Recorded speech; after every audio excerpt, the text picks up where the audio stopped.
इन presenting मनीबॉल। ये कहानी है बिली बीन की, जो ऑकलैंड एथलेटिक्स का जनरल मैनेजर होता है। वो काफ़ी हताश होता है क्योंकि उसकी बेसबॉल की team the New York Yankees 2001 American series में हार जाती है। वो इस बारे में वहाँ के अथॉरिटी से बात करता है, तो वो उसे अफसोस जताते हुए बोलते हैं कि नेक्स्ट सीरीज में जीत जाओगे।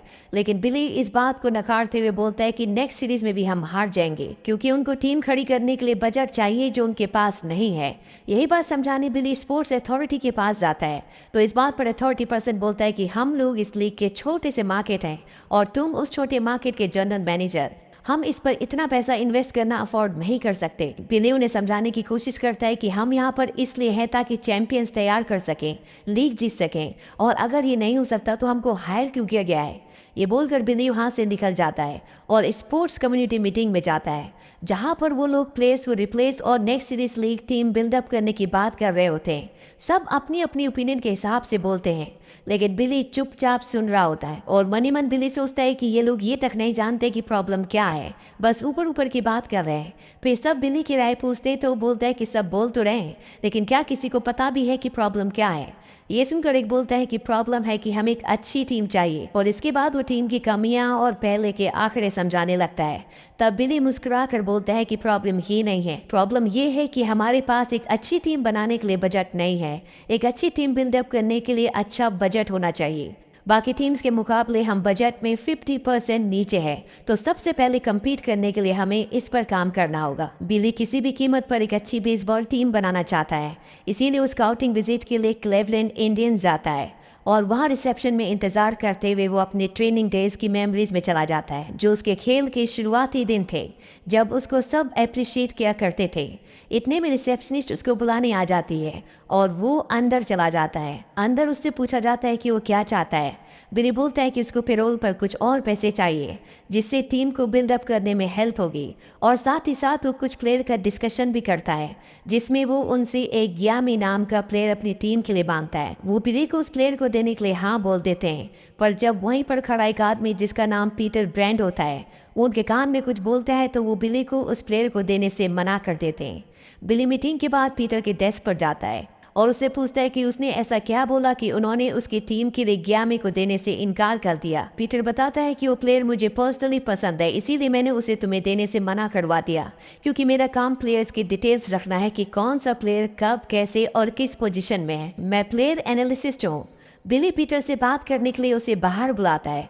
बिली उससे टीम बिल्डिंग के बारे में बात करता है। तब पीटर उसको अपना व्यू बताता है कि यहाँ क्लब्स प्लेयर को बड़ी बड़ी कीमतों पर खरीदते हैं, पर असल में उन्हें ऐसे प्लेयर्स खरीदने चाहिए जो रन बनाए, जो जीत दिलाएं। वो एक प्लेयर का एग्जाम्पल भी देता है जिसकी कीमत $7.5 मिलियन होती है, पर पीटर का मानना है कि उसी के जितना टैलेंटेड प्लेयर हम कम कीमत में खरीद सकते हैं। वो बिली को ये भी कहता है कि आप डिमॉन नाम के जिस प्लेयर को अपनी टीम से हटा रहे हैं, ये आपका एक सही फैसला है। ऐसा करने से आपकी टीम के लिए नई पॉसिबिलिटीज बनेगी, पर जब मैं ऐसी बातें किसी और से करता हूँ तो लोग मुझे बेवकूफ़ समझते हैं। बिली पीटर से पूछता है कि तुम्हारी एजुकेशन क्या है। पीटर उसे बताता है कि मैंने इकोनॉमिक्स में ग्रेजुएशन किया है। बिली वहाँ से चला जाता है।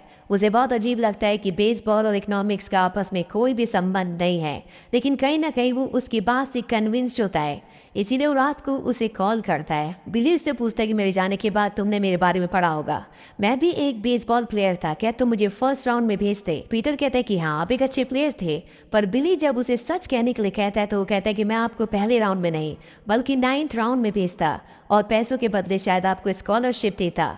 उसका ही जवाब उसे बहुत अच्छा लगता है।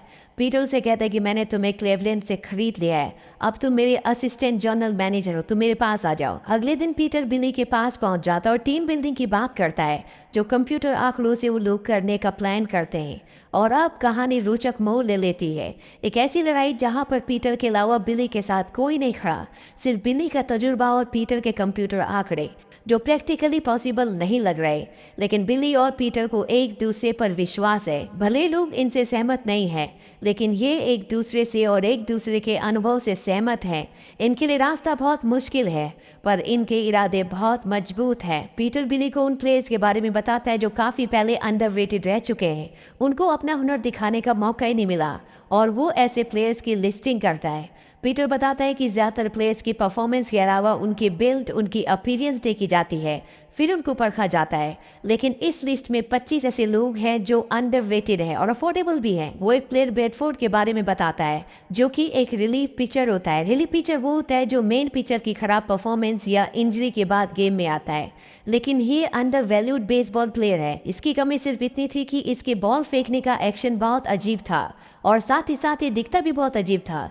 लेकिन ये एक अच्छा पिचर था और इसे ये लोग सालाना $3 मिलियन पर खरीद सकते हैं। वहीं अब बिली कम्युनिटी मीटिंग में पीटर को भी लेकर जाता है। बिली के साथ पीटर को देखकर सब सवाल उठाते हैं कि ये कौन है और कम्युनिटी मीटिंग में क्या कर रहा है। बिली उनको बताता है कि ये प्लेयर एनालिस्ट है और उसने टीम बनाने के लिए उसे हायर किया है।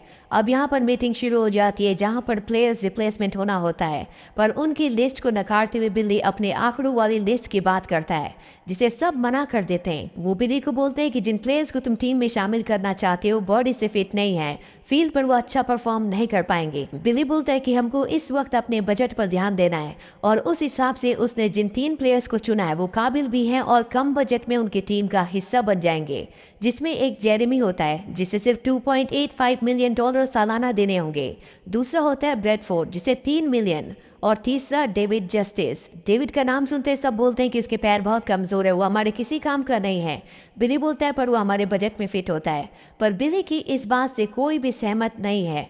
कोई नहीं चाहता कि बिली इन 3 प्लेयर्स को अपनी टीम में शामिल करे और ये होता है बिली का पहला पड़ाव, अपनी पहली स्ट्रैटेजी टीम बनाने के लिए जो आज से पहले कभी नहीं बनी। पर लोग अब उसके खिलाफ होना शुरू हो जाते हैं। तभी बिली पीटर की तरफ इशारा करके उसको बोलने को बोलता है। जैसे पीटर अपनी रीजनिंग रखता है सब टोकते हैं कि वो है कौन और कम्युनिटी मीटिंग में क्या कर रहा है। बिल चिल्लाकर ऊंची आवाज में एक बार फिर बोलता है कि वो प्लेयर एनालिस्ट है और उसको मैंने हायर किया है। पर यहाँ पर सभी मेंबर उसकी बात से इत्तेफाक नहीं रखते। वो कहते हैं कि ये सिर्फ एक बच्चा है, क्या कर सकता है।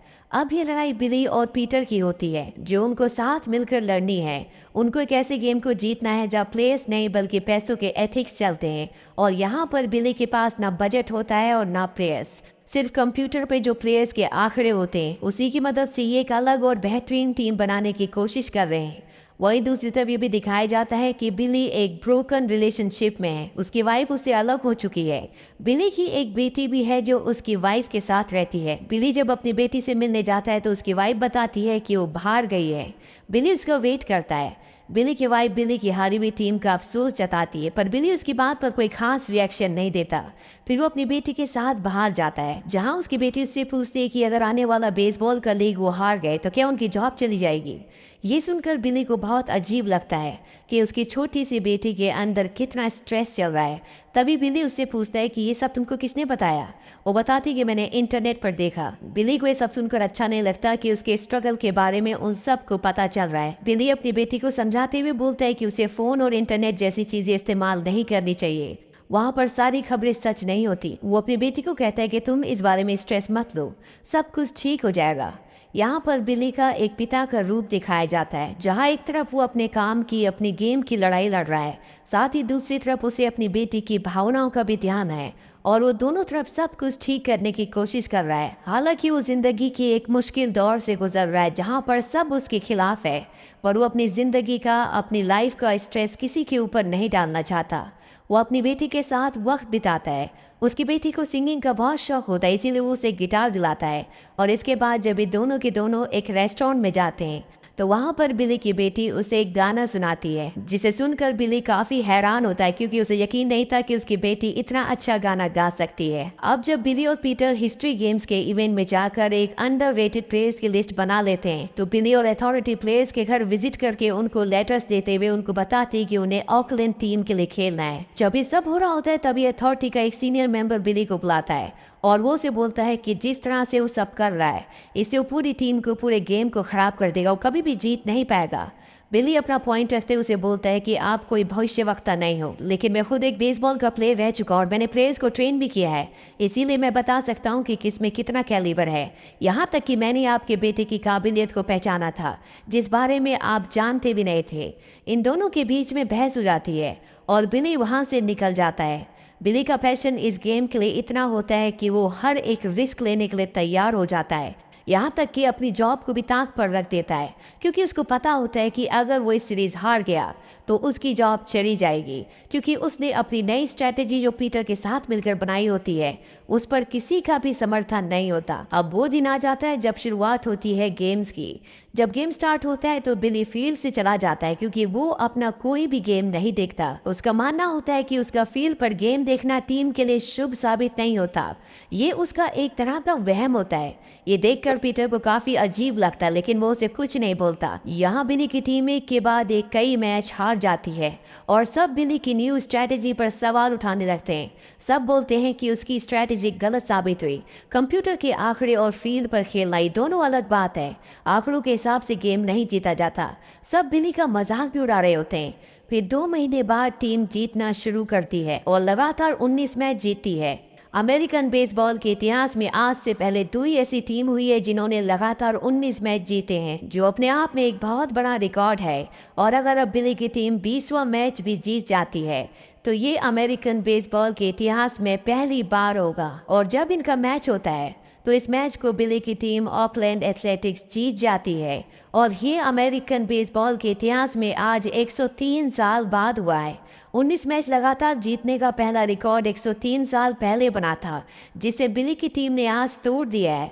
स्टेडियम के चारों तरफ खुशियां होती हैं। किसी को यकीन नहीं होता कि इस टीम ने, जिस पर किसी को भरोसा नहीं था, उसने अमेरिकन बेसबॉल के सभी रिकॉर्ड्स को आज तोड़ दिया। हालांकि फाइनल मैच बिली की टीम हार जाती है, पर बिली और पीटर ने जो इस सीरीज में किया होता है वो सब के लिए एक मिसाल बन गया होता है। हालांकि बिली पूरी तरह से सेटिस्फाइड नहीं होता, क्योंकि वो वर्ल्ड सीरीज जीतना चाहता था।